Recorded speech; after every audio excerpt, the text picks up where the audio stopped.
37 Emil, I accidentally saw messages on my wife's 36F iPad that destroyed our 8-year marriage. Using a throwaway account for obvious reasons, still reeling from everything. My wife Claire and I have been married for 8 years, together for 10. We have 2 sons, ages 6 and 4. We met when we were both working at the same marketing agency, though Claire left to join a larger firm 4 years ago, while I eventually became a partner at our original company. Our relationship had what I thought was a solid foundation. We survived the sleep-deprived early years of parenthood, supported each other through career transitions, and still managed to maintain some semblance of a social life. We owned a home in a nice suburb, took annual family vacations, and seemed to be on the same page about most important life decisions. Like any couple, we had our challenges. The demands of raising young children while building careers meant that our romantic life had become somewhat routine. We occasionally bickered about household responsibilities or parenting approaches, but these seemed like normal married with children struggles, not signs of fundamental problems. Claire had always been social and maintained close friendships with colleagues, including several male friends. I never felt threatened by these relationships. I trusted her completely and believed in allowing each other the freedom to maintain independent social connections. It was an ordinary Sunday afternoon about 4 months ago. Claire had taken the boys to her mother's house for their weekly visit, and I was catching up on some work from home. My laptop was charging, and I needed to check an email from a client, so I grabbed Claire's iPad, which we often shared. When I opened the device, it was already on her messaging app, something I wouldn't normally access. I was about to close it when a name caught my eye: Rob S. I knew Rob was a colleague from her current firm. She had mentioned him occasionally in conversation, and I'd met him briefly at a company Christmas party the previous year. The message preview showed a photo and the words "missing you already." Something about the phrasing made my stomach clench, and against my better judgment, I tapped to open the conversation. What I found shattered my reality. The most recent messages were from that morning.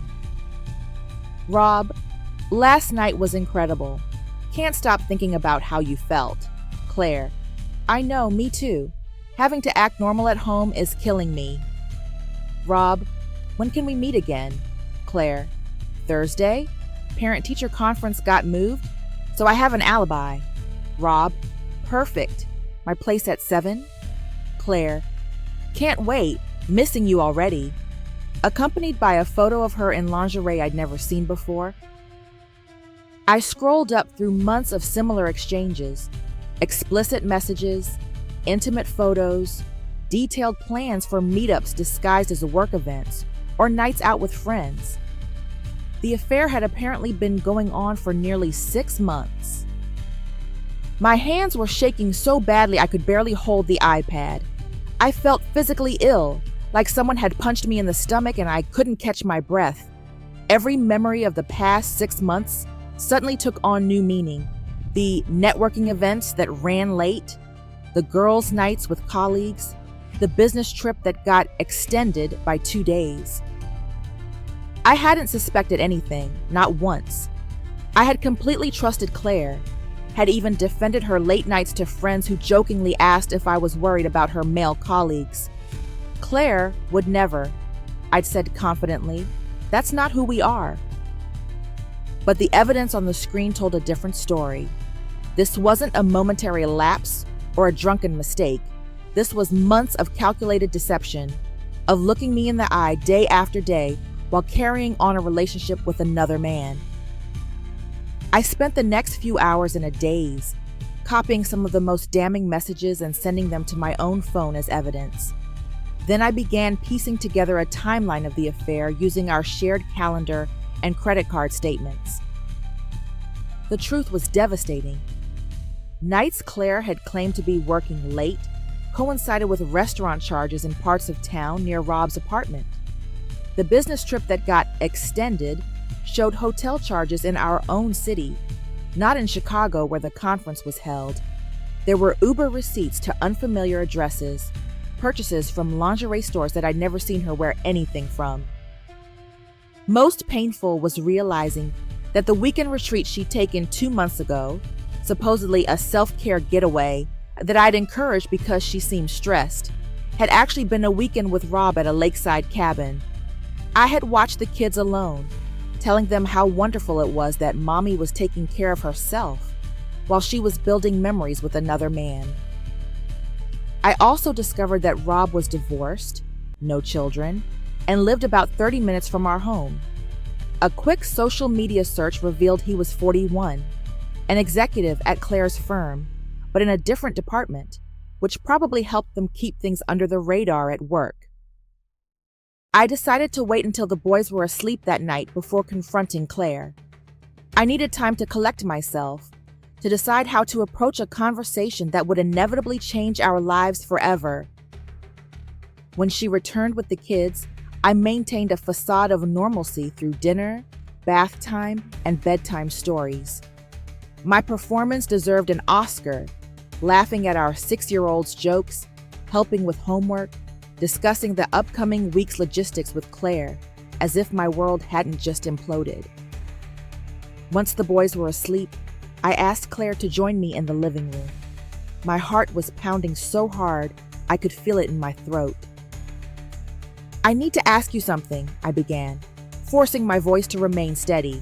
"Who was Rob to you?" Her expression flickered just briefly. Surprise, then calculation, then an attempt at casual dismissal. "Rob? From work? He's just a colleague. Why?" "Because I saw your messages today," I said, sliding my phone across the coffee table with screenshots displayed. All of them. The color drained from her face. For several long moments, she said nothing, staring at the screen as if hoping the evidence might somehow disappear. When she finally looked up, her eyes held a mixture of shame and something else, almost relief, as if a weight had been lifted by no longer needing to maintain the lie. What followed was the most painful conversation of my life. After brief attempts at minimizing, "It's not what it looks like, it just happened a few times," Claire admitted to the 6-month affair. She and Rob had connected during a company restructuring project that required late hours. Friendship evolved to flirtation, then to physical intimacy. "I never meant to hurt you," she said, the cliché falling flat against the magnitude of the deception. When I asked if she loved him, her hesitation was answer enough. "I don't know," she finally said. "It's complicated. I care about him, but I love our family." "Then why?" I asked, the question that had been burning inside me since I saw those messages. "Why risk everything we've built?" Her answer was both simple and devastating. He made me feel something I haven't felt in years. Excited, desired, like more than just a mother and a wife. "Did you ever consider ending it? Thinking about what this would do to our sons?" "I compartmentalized," she admitted. "When I was with Rob, I didn't think about the consequences. When I was home, I tried not to think about Rob. I told myself it was temporary, that eventually I'd end it, and you'd never have to know." The level of deception required for months of this double life stunned me. The woman who had nursed our children, who had held my hand at my father's funeral last year, who had built a life with me based on what I thought was mutual respect and honesty, she had been capable of looking me in the eye day after day while systematically betraying everything we'd built. That night, Claire slept in the guest room. I didn't sleep at all, alternating between rage, debilitating sadness, and moments of surreal detachment where I questioned if this was actually happening. The following days were a blur of logistics and raw emotion. We agreed to tell the boys only that we were having some grown-up problems, and that Daddy would be staying at Uncle Mike's house for a little while. Watching their confused faces as I packed a bag was possibly the most painful moment of my life. I consulted a lawyer to understand my options. I started therapy to help process the trauma. I told only my brother and one close friend the full truth, needing some support network but not wanting to create a situation where too many people had chosen sides before we decided what would happen next. Claire's initial reaction was panic at the thought of losing our family. She cut off contact with Rob immediately, or so she claimed, offered complete transparency with her devices and schedule, and suggested couples counseling. She said she would do anything to rebuild what she had broken. I was torn. 24 hours earlier, I would have said with complete confidence that infidelity would be an automatic deal breaker for me. But facing the reality, our children, our shared history, the practical and emotional complexity of divorce, made the decision less clear-cut than I had imagined. 2 weeks after discovery, I agreed to try couples counseling, not because I had decided to stay, but because I needed to understand how we had reached this point before making permanent decisions. The counseling revealed issues I hadn't fully recognized. Claire described feeling increasingly invisible in our marriage, reduced to her functional roles as mother and household manager. I acknowledged that I had perhaps taken our relationship for granted, assuming stability meant everything was fine. Neither of these realizations excused her affair, but they provided context for how our connection had become vulnerable. About a month into counseling, we had a breakthrough of sorts. Claire broke down during a session, moving beyond her initial "it just happened" explanation to take real accountability. "The truth is, I've made hundreds of selfish choices," she said through tears. "Each time I chose to text him, meet him, lie to you, those were active decisions that prioritized my wants over our family's needs. I could have talked to you about feeling unfulfilled. I could have suggested counseling earlier. I chose the path that seemed easier in the moment, but has caused the most pain." This level of accountability, without excuses or deflection, was what I had been waiting for. It didn't erase the betrayal, but it gave me hope that she was truly seeing the magnitude of her actions. It's been 4 months since D-Day. After 6 weeks of staying with my brother, I moved back home, though I'm still in the guest room. We continue both individual and couples therapy. The boys seem relieved to have both parents under one roof, though they remain sensitive to any tension between us. Claire has maintained transparency with her devices and whereabouts. She transferred to a different division at her company to avoid any contact with Rob. She's been consistently accountable, patient with my triggers and questions, and proactive about rebuilding trust through actions rather than just words. As for Rob, I learned through mutual connections that he's already seeing someone else, a piece of information that was both painful for Claire to hear and validating of my suspicion that he was unlikely to have been a sustainable partner for her. I still haven't decided with certainty whether our marriage will survive long term. Some days, when we manage real connection or share a genuine laugh with the boys, I can envision a rebuilt relationship that might actually be stronger for having confronted our issues. Other days, when a triggering memory hits or I notice myself checking her location on my phone, I wonder if the trust can ever truly be restored. The affair is no longer the only factor in my decision. I'm watching Claire's consistent actions over time. I'm evaluating whether the revised relationship we're building is one that truly meets both our needs. I'm considering what environment will ultimately be healthiest for our sons. Through therapy and painful reflection, I've gained insights that might help others. 1. Trust your gut when you notice behavioral changes, but also recognize that trusting completely isn't a character flaw. My lack of suspicion wasn't naivety. It was the natural result of believing in the relationship we had built. 2. In the aftermath of betrayal, take time before making permanent decisions if possible. The initial shock and pain create a poor environment for clear-headed choices about your future. 3.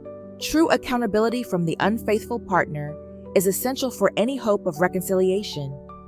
Excuses, minimizing, or blame shifting indicate they're not ready to do the necessary work. 4. Both individual and couples.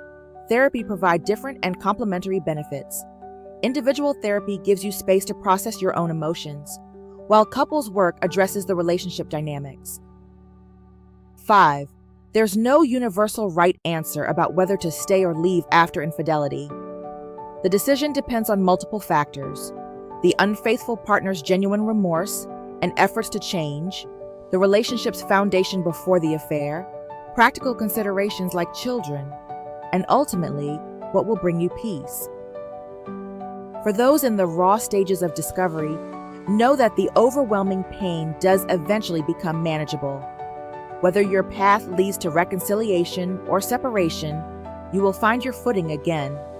The future may look different than you planned, but it can still hold joy, trust, and authentic connection, either within a rebuilt relationship or in a new chapter of life.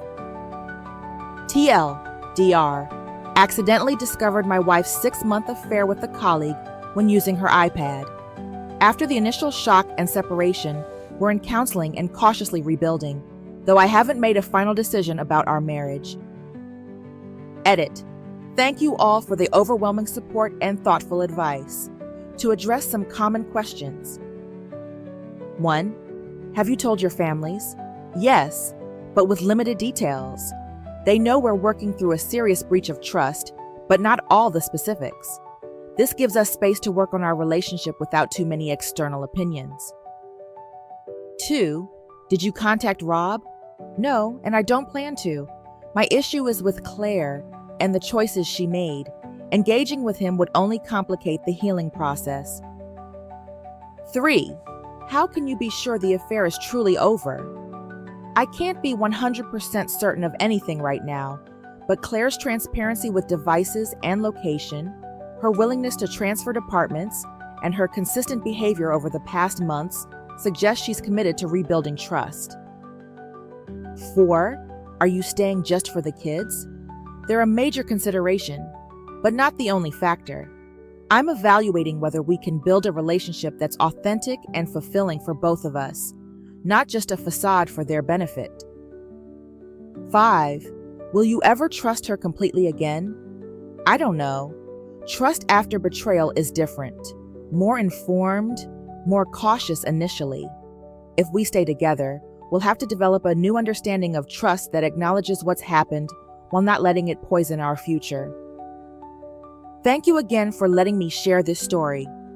The thoughtful responses from this community have been an unexpected source of comfort during an incredibly difficult time.